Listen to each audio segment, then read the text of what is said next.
जी student, अस्सलाम वालेकुम। Hope so आप सब लोग जो हैं वो फ़ाइन होंगे, ठीक होंगे। तो I am live right now, आप लोग मुझे ज्वाइन कर सकते हैं।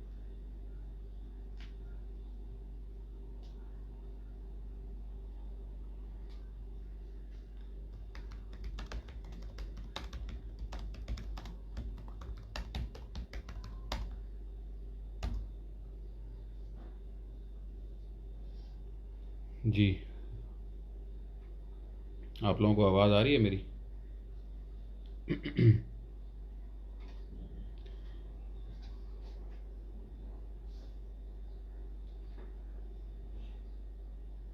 जी स्टूडेंट्स, आप लोगों को आवाज़ आ रही है मेरी?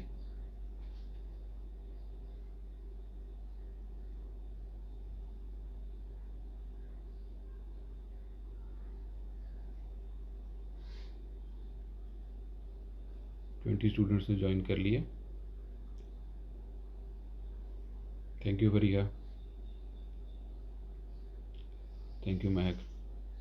26 स्टूडेंट्स ने ज्वाइन कर लिए।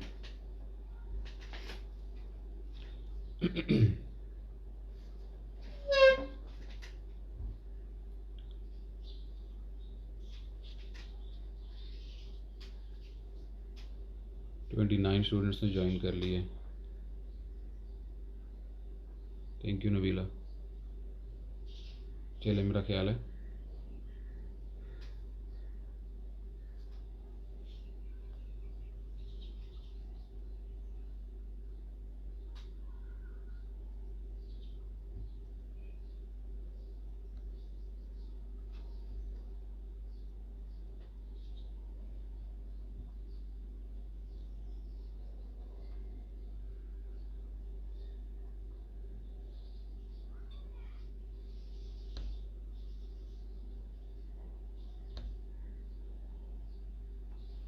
जी। 33 स्टूडेंट्स ने ज्वाइन कर लिए। जैसे ही 50% होते हैं हम शुरू करते हैं इंशाल्लाह।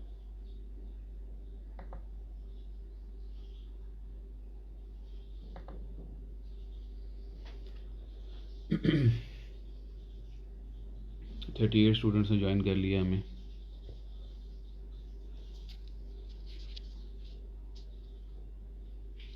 चलें, मेरा ख्याल है हमें शुरू करना चाहिए। हमने लास्ट लेक्चर में जो इमल्शन का चैप्टर था वो हमने कंप्लीट कर लिया था। फिर हमने उसके बाद सेमी सॉलिड्स का चैप्टर जो था वो भी कंप्लीट कर लिया था। ये आज हमारा 9th लेक्चर है और 2 अप्रैल है आज 2020। 9th लेक्चर है with respect to the online lecture series. और हम अपना नेक्स्ट चैप्टर जो है जिसका नाम है स्टीराइल प्रेपरेशंस, वो आज हम शुरू करेंगे। ये चैप्टर कंप्लीट जो है ये आपको रिमिंगटन से मिलेगा और रिमिंगटन का जो पेज नंबर है वो आपका 802 है। या फिर से नोट कर लें, मैं आपको ग्रुप में भी शेयर कर देता हूँ कि चैप्टर जो है हमारा वो स्टीराइल प्रेपरेशंस का चैप्टर है और ये पेज नंबर आपको मिलेगा 802 पे ऑन रिमिंगटन फार्मास्यूटिकल साइंसेस। उस पर आपको ये मिलेगा। मैंने ग्रुप में ये चीज़ शेयर कर दी है। और अरीज बेटा आप भी मुझे ग्रुप में रिप्लाई कर दें जो आपने पेज नंबर बताया अभी, ठीक है जी। तो यहाँ से हम लोग शुरू करते हैं। रिमिंगटन आप लोगों के पास है, ग्रुप में किसी स्टूडेंट ने अपलोड कर दी थी, उससे भी आप इसको कर सकते हैं। और मैंने कल आपको इसके नोट्स भी जो हैं वो आपको मैंने व्हाट्सएप कर दिए थे। पैरेंटल बेसिकली जो है पहले तो मैं ज़रा थोड़ी सी आपके लिए इंट्रोडक्शन दे दूँ इस पूरे चैप्टर का। इसमें हम लोग पढ़ेंगे क्या क्या। स्टीराइल प्रेपरेशंस के अंदर ये एक ऐसी प्रेपरेशन होती है जिसके अंदर आपका प्रोडक्ट जो है उसको स्टीराइल होना मस्ट है, बिकॉज इसने तमाम बैरियर्स जो कि एक्सटर्नल इन्वायरमेंट से आपकी बॉडी के दरमियान है वो क्रॉस करके हम डायरेक्टली ब्लड के अंदर इंजेक्ट करते हैं। सो इसलिए इट इज़ वेरी नेसेसरी कि ये प्रेपरेशन जो है ये स्टीराइल और कंटेमिनेशन फ्री हो। तो इसके अंदर हम लोग सबसे पहले तो देखेंगे कौन कौन से हमारे पास जो फार्मूलेशन इंग्रेडिएंट्स हैं इसके अंदर वो कौन कौन से हैं। फिर हम लोग देखेंगे किस किस्म की फैसिलिटी के अंदर प्रोडक्शन फैसिलिटी कैसी होनी चाहिए जहाँ पे आप इसको प्रिपेयर करते हैं। फिर हम देखेंगे ये पैक कैसे होते हैं। फिर हम देखेंगे इनके टेस्ट कैसे परफॉर्म किए जाते हैं और कौन कौन से इक्विपमेंट के थ्रू इनको हम लोग बनाते हैं। सो सबसे पहले तो पैरेंटल्स जो हैं ये बेसिकली दो वर्ड से मिलकर बना हुआ है, एक पैरा और दूसरा एंड्रॉन। ये अगर आप नोट्स खोलेंगे तो वहाँ पे ये चीज़ मेंशन है। एंड्रॉन का मतलब होता है इंटेस्टाइन और पैरा का मतलब होता है अवे या बिसाइड्स। तो बेसिकली ये वो फॉर्मुलेशन है जो कि आप अवे फ्रॉम द इंटेस्टाइन जो है पेशेंट को आप देते हो। ये एक्सट्रीमली जो है एक्सेप्शनली प्योर होती है और इसको बनाने के लिए हमेशा जीएमपी और सीजीएमपी को फॉलो किया जाता है ताकि ये प्योर फॉर्म में ही बनी रहे। इसके अंदर कुछ सर्टेन एजेंट्स ऐसे भी हैं जो हम लोग ऐड करते हैं जिनको अगर आप जीईटी में ऐड करो तो जीईटी का जो एसिडिक इन्वायरमेंट है या जो हार्श इन्वायरमेंट है उससे वो चीज़ ख़राब हो जाती है। फॉर एग्जांपल प्रोटीन्स हैं, पेप्टाइड्स हैं, अगर आप उनको ऐड करोगे जब हम इसको जीईटी की बात करते हैं तो वहाँ पे वो पेप्टाइड और प्रोटीन जो है प्रेसिपिटेट हो जाते हैं या इनएक्टिव हो जाते हैं जीईटी के अंदर जाके। या ऐसी हाईली स्टेबल या हाईली पोटेंट ड्रग जो हैं उनको भी हम लोग जो बहुत ज़्यादा पोटेंट होती है उनको भी ओरली नहीं देते क्योंकि डोज बहुत थोड़ी होती है, उनको भी हम लोग पारेंटल जो है वो एडमिनिस्टर करते हैं। इसकी कुछ यूनिक करैक्टरिस्टिक्स में पहला यूनिक करैक्टरिस्टिक जो है वो है कि ये स्टीराइल प्रेपरेशन होती हैं। फिर दूसरा है कि इसमें पायरोजन या एंडोटॉक्सिन कंटेमिनेशन जो है वो नहीं होती। वायबल पार्टिकल्स मैटर जो आपको नज़र आते हैं वो इसके अंदर नहीं होते। आइसोटोनिक बनाया जाता है इसको ताकि ये बॉडी के अंदर जाके किसी किस्म की पेन कॉज ना करें, तो ये आइसोटोनिक नेचर के होते हैं और कंपेटेबल होते हैं विद ऑल द डायलुएंट्स। ठीक है, जिन भी डायलुएंट के साथ इनको आप मिक्स करते हैं तो ये कंपेटेबल होते हैं। यहाँ तक ये इनकी जनरल सा इंट्रोडक्शन था और इसके अंदर जो है हम लोग अभी फर्दर आगे भी डिस्कस करते हैं चीज़ों को। एक चीज़ यहाँ पे मैं आपको बताना चाहूँगा कि किसी भी इंडस्ट्री के अंदर जो हाईली स्पेसिफिक एरिया होता है, स्पेसिफिक कंट्रोल्ड एरिया होता है, वो यही होता है, आपका पारेंटल सेक्शन होता है। और इसके अंदर हम लोग हमेशा जो है जब जहाँ पे भी पारेंटल बन रहा होता है वहाँ पे क्लास ए जो है उसको मेंटेन करते हैं। There are 4 classes inside the industry, 8 classes A B C and D. Class A जो है वो पायरोजन फ्री होती है, कंटेमिनेशन फ्री होती है, उसमें not even a single microbe उसके अंदर नहीं होता। क्लास बी के अंदर भी कुछ ऐसा ही होता है। इसकी क्लासिफिकेशन जो है अगर आप जाके देखेंगे, मैं आपको कई नंबर बताता हूँ। तो रेमिंगटन के अंदर ये वाला अभी आगे जाके मैं आपको बताऊंगा। रेमिंगटन के अंदर इसकी बाकायदा क्लासिफिकेशन जो है विद नंबर्स के, कितनी कॉलोनीज़ वहाँ पे होती है, कितने पार्टिकल काउंट्स होते हैं, ये सारा वहाँ पे दिया गया है, तो वो आपने याद करना है, ये आपका पार्ट होगा। इसके अंदर क्लास ए मेंटेन की जाती है। जो हमारी आम फॉर्मुलेशन है जिसके अंदर हमारे पास ओरल फॉर्मुलेशन आती हैं वो क्लास सी या डी के अंदर बनाई जा सकती हैं। ठीक है, क्लास सी के अंदर कॉमनली बनाई जा सकती हैं, लेकिन ये क्लास ए से कम में हम लोग इसको नहीं बना सकते। ठीक है जी। अच्छा, इसकी क्लास को मेंटेन करने के लिए एक और इम्पॉर्टेंट एस्पेक्ट जो है हमारे पास वो ये होता है कि आप लोगों ने प्रेशर के बारे में सुना होगा। इंडस्ट्री एक पॉजिटिव प्रेशर होता है और एक नेगेटिव प्रेशर होता है। अगर आपने कभी इंडस्ट्री विजिट की हो तो आपने देखा होगा कि इंडस्ट्री में हर रूम के बाहर आपको एक बॉक्स नज़र आता है जिसके अंदर कुछ प्रेशर गेज लगा होता है हर रूम के डोर के साथ। वो बॉक्स या वो प्रेशर गेज जो है वो बेसिकली उस रूम के अंदर का जो प्रेशर है उसको कैलकुलेट करता है, उसको कंट्रोल करता है, उसको बताता है कि अंदर प्रेशर कितना है। ना बेटा तुम इधर आ जाओ। तो उस प्रेशर के अंदर पानी नहीं है बेटा, पानी नहीं है। उस प्रेशर के अंदर वो प्रेशर जो है हम लोग पॉजिटिव भी रख सकते हैं और नेगेटिव भी रख सकते हैं। अब यहाँ पे मैं आपको कुछ चीज़ें एक्सप्लेन कर देता हूँ। जब हम लोग ओरल फॉर्मुलेशन प्रिपेयर कर रहे होते हैं, टैबलेट कैप्सूल प्रिपेयर कर रहे होते हैं, तो in that case during preparation powder उड़ता है। ठीक है, और वो पाउडर जो है अगर वो आप उस रूम के अंदर पॉजिटिव प्रेशर रखेंगे, होता कुछ ऐसे है कि अगर आप एज्यूम करें कि आपके एक सेंटर में आपके पास कॉरिडोर है, कॉरिडोर के एक साइड के ऊपर आपके पास पारेंटल प्रेपरेशन बन रही है और दूसरी साइड पे कॉरिडोर के आपके पास ओरल फॉर्मुलेशन बन रही है। कॉरिडोर जो है वो नॉर्मल एटमॉस्फेरिक प्रेशर के ऊपर है। अब जहाँ पे आप अपना प्रेपरेशन बना रहे हैं जो कि ओरल प्रेपरेशन है, वहाँ पे आप रखते हैं नेगेटिव प्रेशर। ठीक है, और जहाँ पे आप अपना पारेंटल बनाते हैं वहाँ पे आप रखते हैं पॉजिटिव प्रेशर। अब ये नेगेटिव पॉजिटिव प्रेशर क्यों रखा जाता है?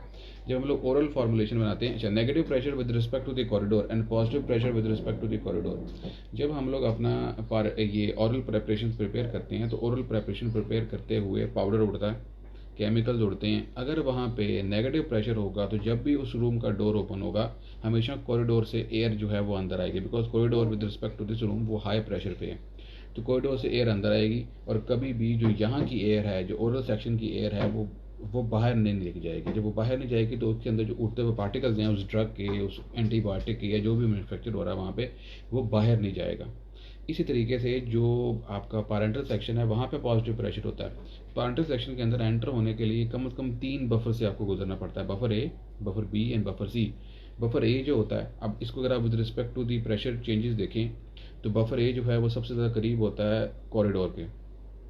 कॉरिडोर नॉर्मल एटमॉस्फेरिक प्रेशर पे था, बफर उस नॉर्मल एटमॉस्फेरिक प्रेशर से थोड़ा पॉजिटिव प्रेशर पे होगा, बफर ए। बफर बी जो होगा वो बफर ए से ज़्यादा पॉजिटिव प्रेशर पे होगा, बफर सी जो होगा वो बफर बी से ज़्यादा पॉजिटिव प्रेशर के ऊपर होगा। और इसी तरीके से जो आपका एंड पे पैरेंटल जहाँ पे मैन्युफैक्चरिंग होनी है वो बफर सी से भी ज़्यादा पॉजिटिव प्रेशर के ऊपर होगा। तो इस तरीके से जैसे ही एक बंदा जो है वो बफर ए के अंदर एंटर होगा, डोर ओपन करेगा, तो बफर ए क्योंकि पॉजिटिव प्रेशर पे है with respect to the corridor, तो एयर जो है बफर ए से बाहर आएगी, ना कि कॉरिडोर से अंदर जाने के लिए। अब बफर ए बी सी और पैरेंटल के अंदर जो एयर है वो स्टीराइल है, ठीक है। तो जब स्टीराइल एयर बाहर आएगी तो there are less chances, there are minimum chances के जो नॉन स्टीराइल एयर है जो कि कॉरिडोर के अंदर है या जो क्लास सी क्लास डी की एयर है वो अंदर एंटर हो, वो अंदर एंटर नहीं हो सकती। इसी तरीके से जब बफर ए के अंदर उसके ऊपर सारी एयर की स्पार्कलिंग होगी और उसके बाद एयर जो है वो अपने कपड़े वगैरह चेंज करेगा और अपने वो प्रॉपर गियर पहनेगा, बफर बी के अंदर जाएगा, तो बफर बी का पॉजिटिव प्रेशर जो होगा बफर ए से ज़्यादा होगा। जैसे बफर बी का दरवाज़ा ओपन होगा तो बफर बी से एयर जो है बफर ए की तरफ आएगी, ठीक है। इसी तरीके से जब वो बी क्रॉस करके सी के अंदर एंटर होगा तो सेम फिनोमेना होगा। और जैसे ही सी का डोर ओपन करेगा for going into the final room जहाँ पे प्रेपरेशन होनी है, जब उसका डोर ओपन करेगा तो वहाँ पे पॉजिटिव प्रेशर जो है वो बफर ए के अंदर आएगा और बफर सी के अंदर आएगा। तो इस तरीके से ये थ्रू आउट इस सारे फिनोमेना के अंदर हमारे पास जो बफर रूम जो हैं 1, 2 और 3, इसकी वजह से कोई भी फॉरेन पार्टिकल जो है वो आपके स्टीराइल एरिया के अंदर नहीं एंटर हो सकता due to partial positive pressure. अब वहाँ पे जो अंदर की एयर है वो कैसे मेंटेन होती है? वो अंदर की एयर मेंटेन करने के लिए हमारे पास जो इंस्ट्रूमेंट, जो इक्विपमेंट यूज़ होता है वो कहलाता है HVAC। और HVAC के बारे में हम पहले डिस्कस कर चुके हैं, दोबारा आपको एक्सप्लेन करता हूँ कि ये एक बेटा क्या कर रही हो आप? ठीक है, तो HVAC जो है एक ऐसा इक्विपमेंट होता है जिसके अंदर हम जो ह्यूमिडिटी को भी मेंटेन करता है, जो एयर को भी मेंटेन करता है, एयर की क्वालिटी को भी मेंटेन करता है। इसके अंदर high ventilation air particulate system होता है ये, और इसके अंदर हमारे पास हैपा फिल्टर्स जो हैं जो high efficiency particulate air generate करते हैं वो इसके अंदर लगे होते हैं। तो ये बेटा जूता मेरे पास तो नहीं है ना, आप जाएं अभी। तो इसके अब जाके ना दादों से कहीं जूता आपको पहनाती है, जाए वो देखिए उधर सबको हाय बोल दें, सबको हाय, ठीक है। चले जाएं अब, शाबाश, जाके ना अब शूज़ पहने जाएं। अच्छा बैठ जाएं इधर। तो HVAC जो है वो इसके अंदर ऐड किया, HVAC के अंदर हैपा फिल्टर्स जो हैं वो इसके अंदर ऐड किया जाता है। अब हैपा फिल्टर्स जो हैं वो 99.9% जो है वो पार्टिकुलेट एयर जो है वो क्लीन पार्टिकुलेट एयर जो है वो देते हैं वहाँ पे। नंबर 1 हैपा, ये जो HVAC सिस्टम है ये तो एयर को क्लीन करता है। नंबर 2 ये टेम्परेचर कंट्रोल भी करता है, ये टेम्परेचर कंट्रोल भी करता है। नंबर 3 ये ह्यूमिडिटी कंट्रोल भी करता है। और नंबर 4 जो सबसे इंपॉर्टेंट एस्पेक्ट है इसका वो ये है कि ये आपके सिस्टम के अंदर जो प्रेशर है, जो मैंने अभी आपको बताया पॉजिटिव प्रेशर और नेगेटिव प्रेशर, उसको मेंटेन करवाता। ठीक है जी बेटा, क्या हुआ? यूँ नहीं करते, बाबा बिजी हैं इस वक्त, जय शाबाश। तो ये जो है बेसिकली ये उस एयर को उसको with respect to the pressure, positive pressure negative pressure, उसको उसके अंदर जनरेट करता है। तो उस रूम के अंदर हम लोग जो हैं, फिर फर्दर मैं आपको बताऊं कि आप लोगों ने सेफ्टी कैबिनेट्स देखी हैं, या ये जो अब लैमिनर फ्लो हुड कहते हैं जिसे, आप लोगों ने लैमिनर फ्लो हुड देखा है।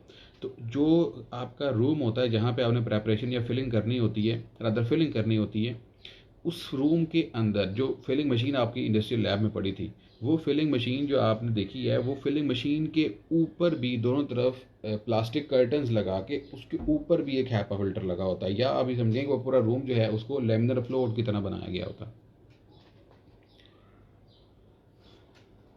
जी अभी सही पढ़ना है उसने, सही कह रही हैं आप।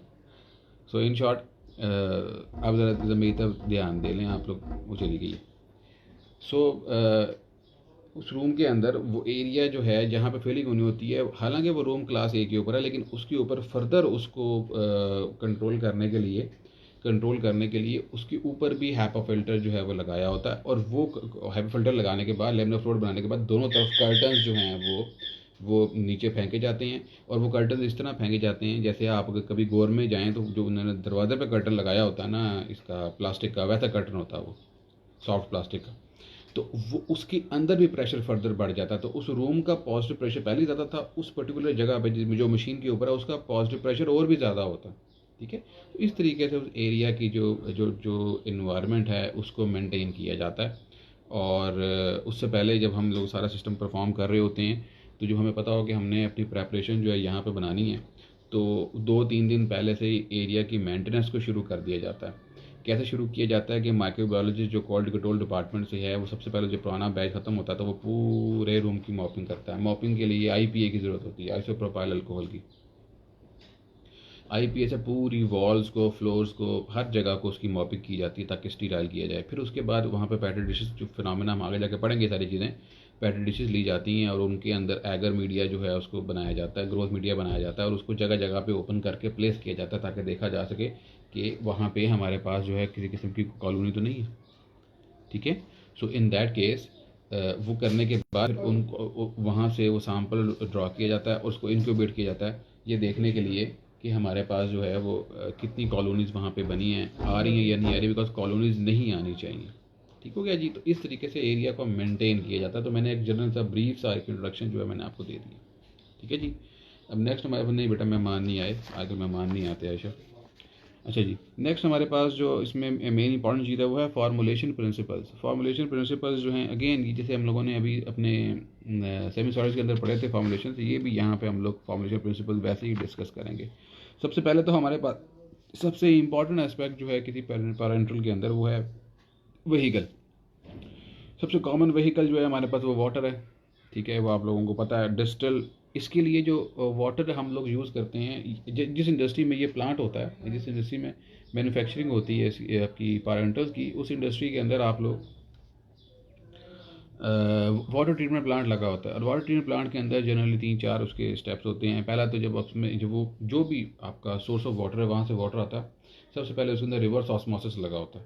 ठीक है, आरओ चैम्बर लगा होता है। आरओ चैम्बर के बाद वहाँ पे आयोनाइजेशन चैम्बर लगा होता है, जिसके अंदर आयोनाइजेशन चैम्बर के अंदर फर्दर फिर आगे एनोड होता है, फिर कैथोड होता है। ठीक है, और वो उसमें पॉजिटिव और नेगेटिव आयंस को रिमूव करता है। उसके बाद डिस्टिलेशन का प्लांट लगा होता है जो अटैच होता है साथ ही। तो पहले एक दफ़ा डिस्टिलेशन होती है और फिर वो जो डिस्टिलेशन के बाद जो प्रोडक्ट निकलता है उसकी फिर डिस्टिलेशन होती है, तो उसको डबल डिस्टिलेशन कहते हैं। इसके बाद डबल डिस्टिलेशन होती है। उसके बाद आगे फिल्टर एक और लगा होता है जो कि 0.2 माइक्रोन का फिल्टर होता है, किसी किस्म का माइक्रोब जो रह गया वो भी ना उसमें से गुजरे। तो इस सारे फिनोमेना के बाद आपके पास जो पानी आता है वो स्टीराइल वाटर होता है, और उसको वाटर फॉर इंजेक्शन कहते हैं। और वो वाटर एज अ व्हीकल के तौर पे हमारा जो है वो यूज़ होता है फार्मास्यूटिकल ग्रेड के अंदर। ठीक है, और ये बेसिकली यूएसपी लिमिट्स जो हैं इसके लिए स्पेसिफिक यूएसपी लिमिट्स जो हैं वो दी गई हैं, वो बुक के अंदर मेंशन है, आप वहाँ से जाकर इनको देख सकते हैं। मोस्ट कॉस्टली मेथड, ये सबसे ज़्यादा कॉस्टली मेथड इसलिए बिकॉज आप बहुत ज़्यादा प्रोसेस से पानी को गुजार रहे हैं। ठीक है, सो आरओ प्लांट जो है ना आयशा, वो सिर्फ रिवर्स ऑस्मोसिस होता है। मैं जब वाटर ट्रीटमेंट प्लांट की बात कर रहा हूँ तो उसमें रिवर्स ऑस्मोसिस, डीआयोनाइजेशन चैम्बर और डिस्टिलेशन चैम्बर, ये तीनों होते हैं। और फिर फोर्थ के अंदर इसके अंदर ऐसा फिल्टर लगा होता है 0.2 माइक्रोन का, जो मेम्ब्रेन फिल्टर होता है, और जो जब आपका पानी वहाँ से गुजरता है तो उसमें से जो फर्दर कोई अगर चीज़ रहेगी वो भी उसमें से निकाल दी जाती है। ये बहुत एक्सपेंसिव प्रोसीजर है, लेकिन फार्मास्यूटिकल इंडस्ट्री के अंदर सबसे एक्सपेंसिव प्रोसीजर जो है वो लायोफिलाइजेशन का है। तो ये लायोफिलाइजेशन से ज़्यादा तो नहीं है, लेकिन लायोफिलाइजेशन नंबर 1 पे अगर आता है एक्सपेंसिव प्रोसीजर में, तो ये नंबर 2 के ऊपर आता है। ठीक है जी। For the case of parenteral obviously lyophilize product जो है पैरेंटल के केस के अंदर आता है। इसके अलावा हमारे पास ये तो वाटर बेस होगी, मैंने आपको जो बता दिया है। कुछ ऐसी बेसिस भी हम लोग, या कुछ ऐसे हम लोग मटेरियल्स भी, व्हीकल्स भी यूज़ करते हैं जो वाटर मिसिबल व्हीकल्स कहलाती हैं। इसके अंदर हमारे पास प्रोपाइलिन ग्लाइकोल बहुत कॉमनली यूज़ करते हैं, हम इथाइल अल्कोहल को बहुत कॉमनली यूज़ करते हैं, हम पॉली इथाइलिन ग्लाइकोल को बहुत कॉमनली यूज़ करते हैं। ठीक है, तो ये उन ड्रग्स के अंदर यूज़ करते हैं जो कि आम तौर पर आप हाइड्रोलिसिस के चांसेस जिसके अंदर ज़्यादा होते हैं। ऐसी ड्रग जो पानी के अंदर हाइड्रोलाइज हो सकती हैं, तो उसके अंदर फिर हम लोग ऐसी व्हीकल्स यूज़ करते हैं जो वाटर मिसेबल होती है। बिकॉज वाटर मिसेबल इसलिए क्योंकि जो ब्लड है वो इटसेल्फ वाटर मिसेबल है या वाटर बेस है। तो जैसे ही आप कोई वाटर मिसेबल उसके अंदर व्हीकल ऐड करेंगे, तो जैसे ब्लड के अंदर जाएगी तो वो जल्दी से उसमें मिक्स हो जाएगी। अगर कोई ऑयल बेस होगी तो वो ब्लड में मिक्स नहीं होगी, तो वो ब्लड में एडी बना देगी, और वो एडी कर दिल में चला गया, दिल तक पहुँच गया तो हार्ट बंद हो जाएगा।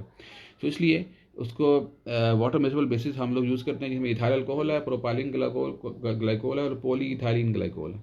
ठीक है। अब इथाइल ग्लाइकोल जो है, इथाइल अल्कोहल जो है वो जो कार्डियो एक्टिव ग्लाइकोसाइड्स हैं उनकी प्रेपरेशन में यूज़ करते हैं। ग्लाइकोल जिसमें पॉलीइथाइलिन ग्लाइकोल और पीजी है, ये हम लोग जनरली बारबिचुरेट्स और अल्कोलाइड और सर्टन एंटीबायोटिक्स को इस्तेमाल करने के अंदर पैरेंटल फॉर्म में हम उसमें यूज़ करने के लिए इनको यूज़ करते हैं, ठीक है।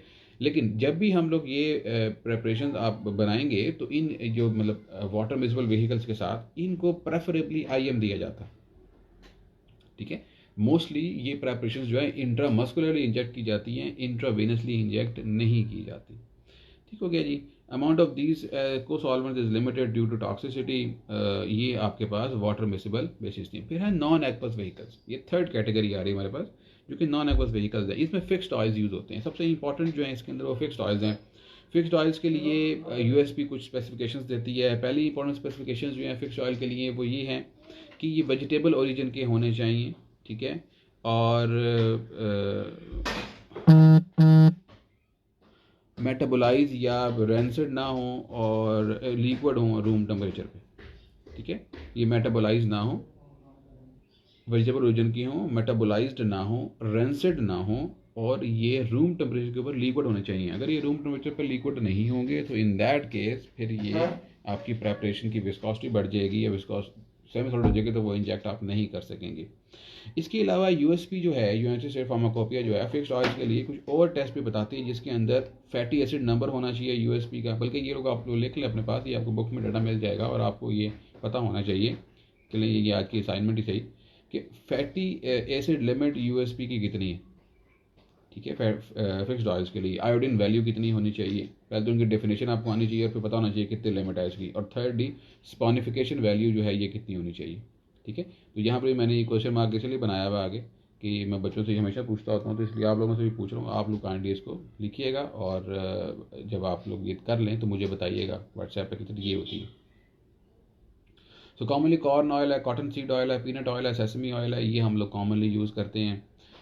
फिक्स्ड ऑयल्स जनरली हम लोग व्हीकल के तौर पे उन प्रेपरेशन में यूज़ करते हैं जो कि आम तौर पे हार्मोन्स होते हैं, जिसमें प्रोजेस्टेरॉन है, टेस्टोस्टेरॉन है या डीऑक्सीकॉर्टिकोस्टेरॉन है। इनकी प्रेपरेशन को अगर पैरेंटल बनाना हो तो इनके लिए जो व्हीकल हम लोग यूज़ करते हैं आम तौर पे फिक्स्ड ऑयल्स जो हैं वो हम लोग यूज़ करते हैं। इसके अलावा वाइटामिन के और वाइटामिन ई के लिए भी हम लोग इसको यूज़ करते हैं। यहाँ तक थी आपकी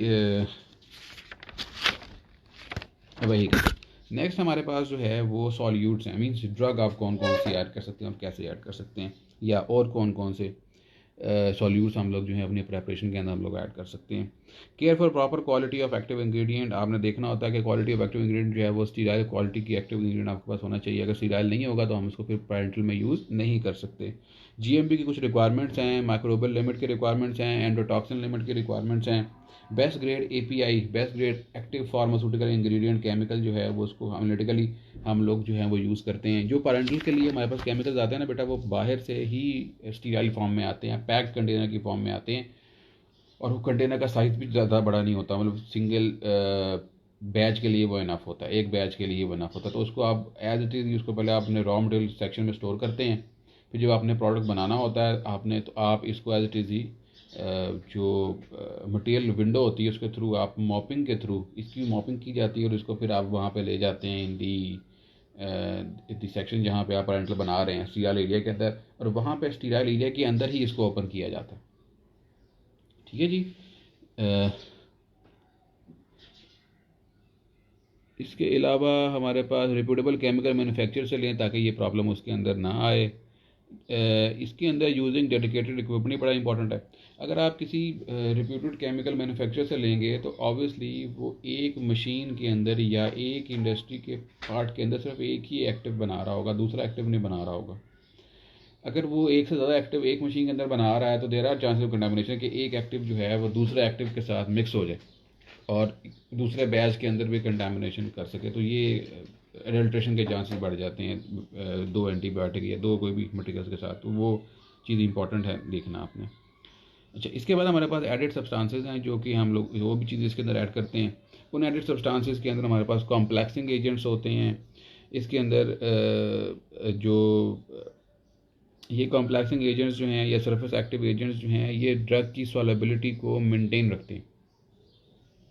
जो भी ड्रग आप यूज़ करेंगे उसकी सॉलेबिलिटी को ये मेंटेन रखते हैं इन दी योर प्रेपरेशन। तो इसमें आम तौर पे कॉम्प्लेक्सिंग एजेंट्स या सरफेस एक्टिव एजेंट्स आते हैं। साइक्लोडेक्सिन का नाम सुना होगा आपने, अगर आपको पता हो तो एक मेडिसिन आती है पेन किलर पायरोक्सिकेम, और उसका पूरा नाम है पायरोक्सिकेम बीटा साइक्लोडेक्स्ट्रिन। तो पायरोक्सिकेम जो है ये एनाल्जेसिक है। बीटा साइक्लोडेक्स्ट्रिन जो है अगर आप नेट पे जाके सर्च करेंगे तो ये एक रिंग है, इस ये सेंटर से हॉलो होता है। तो पायरोक्सिकेम का मॉलिक्यूल, ड्रग मॉलिक्यूल इसके सेंटर में चला जाता है, और पायरोक्सिकेम के जो साइड इफ़ेक्ट्स हैं जिसमें ये डिस्टर्बेंस है, अल्सरेशन है, ब्लीडिंग है, तो उसको कंट्रोल करने के लिए इसको कोट कर दिया जाता है। तो जो बीटा डेक्स्ट्रीन है, साइक्लोबीटा डेक्स्ट्रीन जो है हमारे पास, ये साइक्लोडेक्स्ट्रीन जो है ये एकदम एज अ कवरिंग एजेंट के तौर पे काम करता है। तो ये कॉम्प्लेक्सिंग एजेंट है, ठीक हो गया। कैप्टिसोल के नाम से ये अवेलेबल है। स्पैन में ट्विन 20 ट्विन 80 ये आप लोगों को पता है, ये हम लोग यूज़ करते हैं। पेशेंट कंफर्ट जो है वो इससे बनता है, पेन रिडक्शन में काम करते हैं, ये टिश्यू इरिटेशन से रोकते हैं। सोल्यूशन को आइसोटोनिक बनाया जाता है ताकि जैसे ये स्किन के अंदर जाए, आपके ब्लड के अंदर जाए तो आइसोटोनिसिटी की वजह से वहाँ पे पेन ना हो, ठीक है। इसके लिए सोडियम क्लोराइड हम लोग ऐड करते हैं। तो पहला जो चीज़ मैंने आपको बताई थी वो थी ड्रग सॉलेबिलिटी को मेंटेन, एडेड सब्सटेंसेस में ड्रग सॉलेबिलिटी को मेंटेन करने के लिए, उसके लिए हम लोग कॉम्प्लेक्सिंग एजेंट या सरफेस एक्टिव एजेंट्स यूज़ करते हैं। कॉम्प्लेक्स एजेंट के अंदर साइक्लोडेक्स्ट्रिन एग्जांपल मैंने आपको दी है, और सरफेस एक्टिव एजेंट के अंदर मैंने आपको 2 एग्जांपल दिए हैं, ट्विन 20 की और ट्विन 80 की। सेकेंड एडिड सब्सटेंस की कैटेगरी जो है वो है हमारे पास आइसोटोनिसिटी मॉडिफायर्स, और वो हमारे पास सोडियम क्लोराइड है, डेक्सट्रोज है, ग्लिसरीन भी है कुछ केसेस में, और बोरिक एसिड है, ठीक है। तो इनको भी हम लोग यूज़ करते हैं क्योंकि सोडियम क्लोराइड है 0.9% आइसोटोनिक होता है, और सोडियम क्लोराइड जो पारेंटल ग्रेड का होता है वो 800-900 रुपये किलो है, ठीक है। ये ध्यान में रखिएगा। आम तो आपको मिलता है ना 30-35-40 रुपये किलो वाला, और उससे सस्ता भी मिल जाता है, लेकिन जो पारेंटल ग्रेड वाला है वो 800-900 रुपये किलो है, और वो स्टीराइल होता है। डेक्सट्रोज जो है ये भी 5% डेक्सट्रोज जो है वो आइसोटोनिक होता है। बोरिक एसिड 1.73% जो है वो आपका आइसोटोनिक होता है। तो इन्हेंस केमिकल स्टेबिलिटी, अच्छा ये आपकी दूसरी कैटेगरी होगी। तीसरी कैटेगरी केमिकल स्टेबिलिटी बढ़ाने के लिए आपके प्रेपरेशन की हम एंटीऑक्सीडेंट्स का इस्तेमाल करते हैं, इनर्ट गैसेस चिलेटिंग एजेंट का इस्तेमाल करते हैं, और बफर्स का इस्तेमाल करते हैं, ठीक है। और इसके अलावा क्रायो प्रोटेक्टेंट्स और लाया प्रोटेक्टेंट्स का भी जिक्र यहाँ पे आया, तो अभी हम वो भी आपके सामने मैं एक्सप्लेन करता हूँ कि क्रायो प्रोटेक्टेंट्स और लाया प्रोटेक्टेंट्स जो हैं ये आगे जाके भी आएगा, ये क्या होते हैं, ठीक है। क्रायो प्रोटेक्टेंट्स और लाया प्रोटेक्टेंट्स बेसिकली ये जो हैं ये हीट सेंसिटिव और फ्रीजिंग सेंसिटिव होते हैं, कि एक्सेसिव टेम्परेचर बढ़ने से केमिकल अगर सॉलिबिलिटी ख़राब होती है तो भी ये उसमें यूज़ कर होते हैं, और अगर फ्रीजिंग की तरफ सॉलिबिलिटी ख़राब हो रही है तो भी ये उसके अंदर जो हैं वो यूज़ होते हैं, ठीक है जी। तो ये सारे हमारे पास एडेड सब्सटेंसेस जो हैं वो इसके अंदर आ रहे हैं, ठीक है जी। तो मेरा ख्याल है आज हम enhance physical stability of protein by minimizing self aggregation और interfacial induction surface example. Surface active agent जो हैं वो प्रोटीन प्रेपरेशन के अंदर भी हम लोग यूज़ करते हैं जो एग्रीगेशन को रोकते हैं। Minimize interaction of protein with glass, inert substances, rubber and plastic. हम लोग पैकेजिंग के अंदर पढ़ चुके हैं कि ग्लास जो है वो डायरेक्ट इन कॉन्टैक्ट आता है विद द प्रेपरेशन, तो उसके साथ भी जो लाया प्रोटेक्टेंट्स हैं, जो क्रायो प्रोटेक्टेंट्स हैं, जो सरफेस एक्टिव एजेंट्स हैं, ये उनसे भी हमें प्रोटेक्ट करते हैं प्रेपरेशन को। Protect a preparation against the growth of micro organism, preservative इसके लिए ऐड किए जाते हैं, ठीक है। मिनिमाइज जो इंट्रैक्शन मैंने आपको बताया, competitively bind H albumin are the best examples. तो जो फिजिकल स्टेबिलिटी बढ़ाते हैं नंबर 1, और जो इंट्रैक्शन विद ग्लास और अदर इनर्ट सब्सटेंसेस से रिड्यूस करवाते हैं, ये दोनों सरफेस एक्टिव एजेंट्स करवाते हैं जो पहले हमने पढ़े हैं। वेयर एज जो प्रिजर्वेटिव्स भी कुछ केसेस में, अच्छा जहाँ तक प्रिजर्वेटिव की बात है तो प्रिजर्वेटिव हम लोग हर ये रिकमेंडेड नहीं है। यूएसपी पहले तो कहती थी कि आप डालें, लेकिन रिसेंटली यूएसपी ये कहती है कि प्रिजर्वेटिव को ऐड ना करें। अब प्रिजर्वेटिव कहाँ कहाँ पे ऐड होता है? आमतौर पर प्रिजर्वेटिव उन फॉर्मुलेशंस के अंदर ऐड होता है जो मल्टीपल डोजेज वायल्स होती हैं, मीन ऐसी वायल्स जिसमें आप एक से ज़्यादा अपने डोजेज निकाल सकते हो, वहाँ पर प्रिजर्वेटिव मस्ट होता है, because bar bar penetration of the syringe जो है देयर आर चांसेस कि उसमें कंटेमिनेशन हो सके। तो यूएसपी अब ये कहती है कि या मल्टीपल डोज वायल्स को डिस्करेज करें, मल्टीपल डोज वायल्स ना बनाएं, ठीक है। तो मल्टीपल डोज वायल्स जब नहीं बनेंगे तो ऑब्वियसली प्रिजर्वेटिव नहीं डलेगा उसके अंदर। अब क्वेश्चन ये है कि प्रिजर्वेटिव से क्यों मना किया जाता है? देखिए प्रिजर्वेटिव जो है वो किल करता है, बायोलॉजिकल कंटेंट को किल करता है, और बायोलॉजिकल कंटेंट जो है वो सिर्फ बैक्टीरिया नहीं है, अदर ह्यूमन सेल्स भी हैं, हमारे सेल्स भी हैं।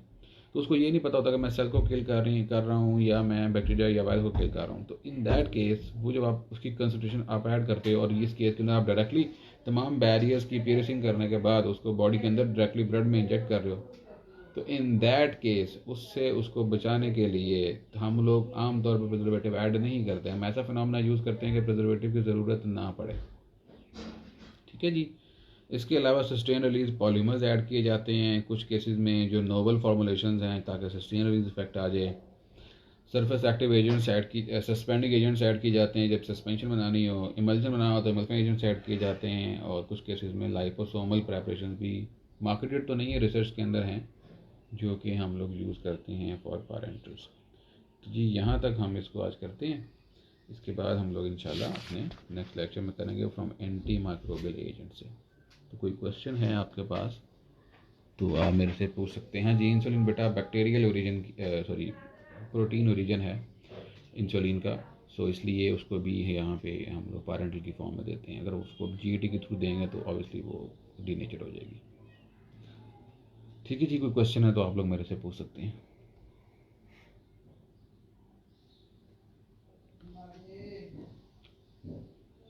ठीक है जी, 50 स्टूडेंट्स ने ज्वाइन किया। ये क्वांटिटी जो है ये कम है और दिस इज़ नॉट गुड। मैं आपको बार बार कह रहा हूँ कि काइंडली आगे सबको इन्फॉर्म करें कि अटेंडेंस जो है वो आप 84 83 हैं आप लोग, तो ये अटेंडेंस कम है।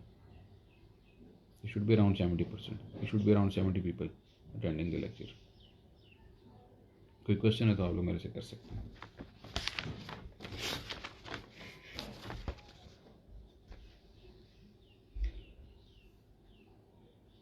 चलो ठीक है, मैं हाल कोई क्वेश्चन नहीं है तो ऐसे है कि अगर आपको कोई फर्दर कोई क्वेश्चन जहन में आए तो आप लोग जो है मेरे से कंसल्ट कर सकते हैं थ्रू व्हाट्सएप। और नोट्स मैंने इसके आपको भेज दिए हुए हैं। इंशाल्लाह कल ये वाला पार्ट जो है इसका कंप्लीट हो जाएगा, फिर नेक्स्ट पार्ट हम लोग मूव करेंगे। इस चैप्टर के 5 सेपरेट पार्ट्स हैं और इंशाल्लाह कोशिश मेरी होगी कि विद इन 2 वीक्स इसको हम लोग कंप्लीट करें और फिर हम फाइनली इसके अंदर आएँ जो हमारा फाइनल एक चैप्टर आ जाएगा। उसमें प्रिजर्वेटिव ऐड करते हैं बेटा, इंसुलिन के अंदर प्रिजर्वेटिव ऐड नहीं करते। जो हमारे पास आमतौर पे आपके पास जो मल्टीपल वाइल इंसुलिन तो नहीं होती, आमतौर पे यूनिट्स होते हैं इंसुलिन के अंदर। तो वो यूनिट्स जो हैं जब वो बनाए जाते हैं, प्रिपेयर किए जाते हैं, तो वो सिंगल यूनिट सिंगल डोज ही प्रिपेयर किए जाते हैं यूनिट्स। तो अब डिपेंड करता है डॉक्टर के ऊपर कि वो आपकी कंडीशन के ऊपर कितने यूनिट्स आपको रिकमेंड करते हैं। ठीक है, तो आमतौर पर प्रिजर्वेटिव्स जो हैं वो किसी भी प्रेपरेशन में रिकमेंडेड नहीं है। अब रिसेंट रिकमेंडेड नहीं है, मे भी पहले डलते हों तो उसके अंदर हों, लेकिन रिकमेंडेड नहीं है। मुझे अंदाज़ा ऐसे नहीं है कि उसमें ऐड करते हैं या नहीं करते, मैं देख के आपको बता सकता हूँ। जी फातिमा,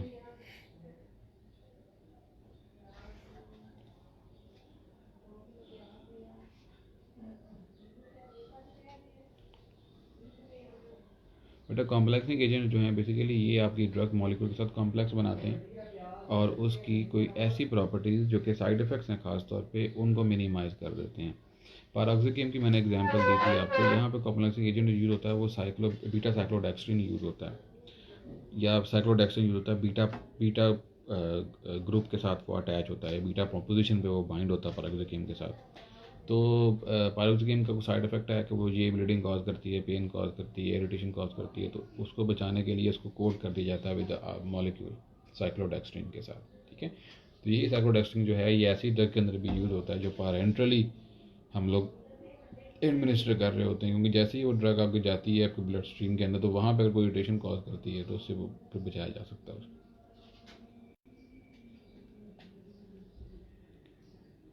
कर दी बेटा मैंने रिपीट साइक्लोडेक्स्ट्रिन की बात में। ठीक है जी, लोग महल जाना शुरू हो गए हैं, 46 रह गए हैं, तो आई गेस लोगों को क्वेश्चन नहीं है। तो किसी को क्वेश्चन हों तो काइंडली मुझसे आप व्हाट्सएप पे पूछ सकते हैं। ठीक है जी, थैंक यू वेरी मच।